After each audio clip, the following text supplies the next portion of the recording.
بؤرة السحر والجمال احنا كنا كصحفيين حوادث بنسمع عنها في الاخبار اللي بتجيلنا من وزارة الداخلية. الضبطيات في منطقة السحر والجمال، تم ضبط تاجر او 2 أو 3 في منطقة تدعى السحر والجمال. ما كانتش بالفجاجة اللي يا وائل كلمنا عليها طارق. يعني طارق حكى لنا حاجة فوق الخيال. اللي كان غريب علينا لما طارق جالنا وقعد يتكلم معانا عن ازاي ان هو بيقطع كل المسافة دي علشان يروح يشتري تذكرة هيروين. طارق يعني شخص احنا شفنا ان هو كان بين نارين. طارق لما جالنا قاعد يقول لك انا بسافر المسافة دي كلها علشان اروح اجيب تذكرة ب100 جنيه، والتذكرة في الوقت ده كانت موجودة هنا في القاهرة كانت ب400 جنيه. يعني بيقول لك انا شوف بسافر قد ايه عشان اوفر، وعلشان يعني كمان اوفر الكيف بتاعي، لان كمان في الفترة اللي جانا فيها طارق دي كان بيقول لك كمان يا ريت كمان الاقيها هنا ب400 جنيه في القاهرة والاقيها كمان مظبوطة، لان بدأت التجار الصغيرين ان هم يعملوا حالات غش المخدر نفسه. للمخدر. طارق لما جالنا كان داخله الصراع النفسي. يعني ايه الصراع النفسي؟ كان واحد، تخيلوا كده معانا، واحد بيحكي لنا بيقول لك انا من جوايا بدعي لتاجر المخدرات. انت متخيل يا وائل؟ يعني بيقول لك انا بدعي له، بيدعي له ايه؟ بيدعي له ان هو يفضل عايش وموجود وما تقبضش عليه، عشان كيف بتاعه، عشان يفضل ضامن انه كل يوم طارق يتوجه لمنطقة السحر والجمال ويلاقي المخدر بتاعه. وفي نفس الوقت هو من جواه بيقول لك انا نفسي يبقى معايا 2 3 مسلحين والله، وهروح هموته، هضرب عليهم نار ولازم اقتلهم، لان الناس دي مدمره حياتي ومدمره. انا بشوف الاف من المدمنين موجودين في المنطقه. تخيلوا الصراع النفسي الداخلي اللي جوه طارق. بيقول لك هو جنة، يقول لك انا عايز اتعالج من اللي انا فيه ده. هو مش كمان بيتعالج من المخدر او اعراض انسحاب المخدر، لا، ده بيقول لك انا دلوقتي دماغي فيها حاجه وعكسها، ان هو من جواه يدعي للراجل ده يفضل متواجد، وفي نفس الوقت نفسه يروح المكان ما يلاقوهوش اصلا. يعني لا، يعني نفسه يروح يلاقي الناس دي مقتوله زي الناس اللي هي بيقتلوها. وطبعا هو المخدر ده الموت البطيء. المدمن ده، مدمن الهيروين، هو عباره عن ايه؟ الهيروين ده عباره عن ايه؟ موت بطيء. النهارده، بكره، النهارده، السنه الجايه، انت كده كده ميت. مدمن الهيروين ملوش غير إن في النهايه خالص موت. لا اما بقى بيحصل له مثلا خلل نفسي وعصبي والكلام ده كله، وبيتجنن، بيتحبس، يموت. ملوش حاجه رابعه. يعني 3 حاجات معروفه، هو المدمن نفسه عارف الكلام ده. هو كمان طارق لما بدأ يحكي لنا عن حياته وأسرته، وإن هو يعني قد إيه بدأ يعاني داخل أسرته، إن هو أسرته كمان كان معاه طفلين واضطر إن هو كمان يطلق مراته. طارق يعني لقى نفسه خلاص حياته بتتدمر. يعني بدل ما كان بيبني أسرة وشاف أطفاله بيكبروا وإن هو كان يتمنى إن هو يشوفهم حاجة كويسة، طارق بيقول أنا بدأت أبيع كل حاجة في الشقة، مش لاقي فلوس، اتفصلت من شغلي. كمان انا مش عارف كمان ان انا اوفر حتى الكيف، فاضطر ان هو يبدأ يشتغل في جمع الخردة وجمع الحاجات دي علشان يبدأ يوفر ال100 جنيه اللي هو هيبدأ هناك. كمان بيبقى هم عاملين حاجات 80 جنيه 70 جنيه، يعني ال100 جنيه دي ممكن ايه من اماكن معينة هناك. فطارق اول ما كان بيروح هناك كان بيقول لنا ان هو كان بيشوف حاجات غريبة جدا. طارق كان بيحكي يا وائل انه لما كان بيروح منطقة السحر والجمال، منطقة السحر والجمال هي منطقة صحراوية بطريق مصر اسماعيلية الصحراوي، على بعد حوالي 30 كيلو من بوابة القاهرة. مجرد ما بتخرج من بوابة القاهرة مفيش حوالي تلت ساعة بالعربية بتوصل لمنطقة السحر والجمال. هي متسمية السحر والجمال لان ده السلوجان او الشعار بتاع مدينة اسماعيلية. هي الاسماعيلية مدينة السحر والجمال. وكمان زي عشان مثلا عشان كمان زراعة المانجا هناك مشهورة، زراعات المانجا مشهورة بيها اسماعيلية، فكانت المسمى بتاع السحر والجمال هو شعار مدينة اسماعيلية. فهم أخذوا الشعار بتاع مدينة اسماعيلية للأسف واستخدموه في شعار لتجارة السموم والمخدرات.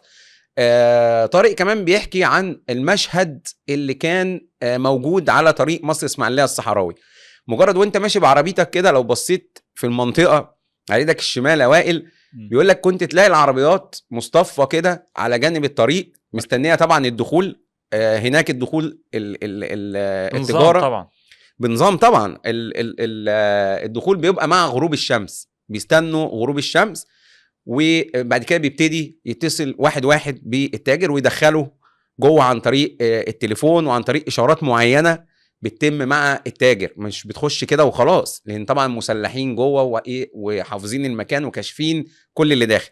تخيل المشهد بره، بيقول لك ركنه العربيات كده وهي مركونه، لو انت مسافر اسماعيليه وبصيت عليهم تفتكر مثلا انه في حفله جوه، مثلا حفله الساحل الشمالي مثلا، محمد حماقي جوه. فالعربيات دي مصطفى طبعا على احدث موديل العربيات الملاكي الفارهه. واقف كمان ناس كتير واقفه حوالين العربيات، يعني مش منتظرين جوه العربيات، واقفين اللي بيتكلم في التليفون، اللي مستني واحد صاحبه. كمان في بقى اللي هم الزباين اللي بيجوا عن طريق الميكروباصات، بينزلوا طبعا مجموعات. وطبعا هناك المنطقه اللي هناك كان كل واحد ايه الكيف ده ليه لازم شله، فتلاقي المدمن واخد 3 4 من صحابه ورايح عن طريق ميكروباص، اللي هي الطبقات اللي هي ايه المتوسطه او تحت المتوسطه. يبقى الفارهه رايحين بعربيات فخمه، والزباين اللي هي العاديه تلاقي رايحه بالميكروباصات واقفه، بينزل طبعا من الميكروباص. كل ده بقى المشهد ده على الطريق، فتلاقي عربيات كتير، اكتر من 200 عربيه ملاكي وناس وجمهور، لدرجه ان في بقى ناس هناك ايه، تلاقي ناس من اللي هم بيبيعوا مثلا ميه على الناس، يبيع سناكس شيبسي بسكوت. بقت منطقه بقى، ما انت هنا ايه في انتظار من العصر لحد المغرب، عشان كله عايز يلحق الاول، لان هو كل واحد بيروح كانه بيحجز دوره. كل مدمن بيبقى خايف ان الحاجه ممكن الحاجه تخلص. مظبوط بالظبط كده. طارق محمد اول ما بيوصل لمنطقه السحر والجمال كان بيلاقي الديلر مستنيه، بياخده بيطلعوا التبه دي. خلي بالك كمان عشان برضو الناس تبقى معانا في الصوره، المكان اللي هناك عباره عن تبه عاليه كاشفه على بعد حوالي 2 أو 3 كيلو. كل اللي جاي يعني كل الناس اللي واقفه انتظار دي متشافين من فوق، وكمان معاهم نظاره ميدانيه اللي هي النظاره اللي هي المعظمه دي.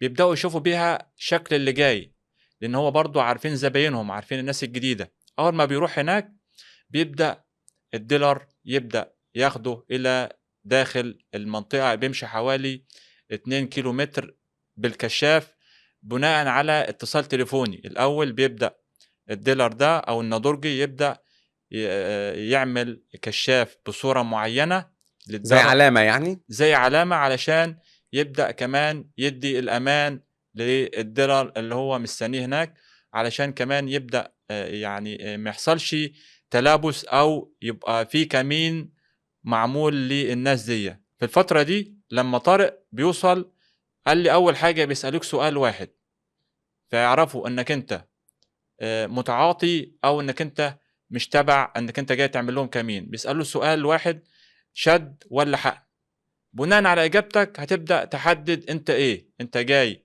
واحد جاي تستكشف المكان ولا انت فعلا حد متعاطي. بيحكي طارق ان هو بعد دخوله بيوصل لاول تاجر اللي هو كلمه في التليفون اللي هو مرعي. ومرعي ده كان يعني الدولاب بتاعه على الطريقه الصحراويه البدويه، عباره عن كليم بدوي مفروش في الارض، وحاطط عليه الميزان اللي هو ميزان الذهب، وجنبه الكيس بتاع الماده المخدره اللي هي الهيروين. ومخدر الهيروين في ناس كتير بتفتكر ان هو عباره عن يعني بودر مطحون، بودره مطحونه. طبعا الهيروين الخام يا جماعه بيبقى عباره عن حبيبات صغيره كده زي القالب. القالب، هو بيبقى شبه قالب الطحينه اللي هي الحلاوه الطحينيه، ولونه بيج نفس لون الحلاوه الطحينيه اللي هي بتبقى معلبه. والتاجر بيقعد يكسره بينحته كده على الميزان بادوات الحساس. على الميزان الحساس. بيحطه على ميزان الذهب الحساس اللي هو الصغير، وبيبتدي يوزن الحصوات. يعني هو لما بيجي يشتري بيقول له انا عايز حصوه 2 كده يعني، وحسب عدد الحصوات ده بيبقى الجرامات.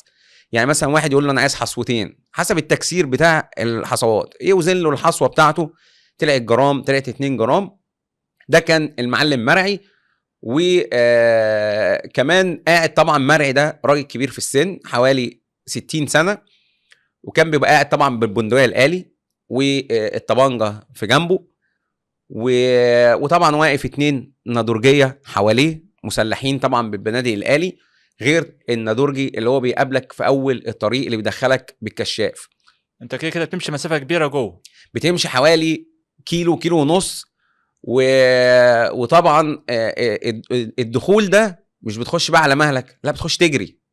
يعني هو بيقول لك في التليفون كده بيكربكك، خش بسرعه، يلا بسرعه، كأن مثلا حاجه هتمشي، هو هياخد بعضه ويمشي. وما ينفعش كمان خش تغش تجري. يخليه يخشوا هروله كده، هروله بيجروا في الصحراء كده في الرمله كده.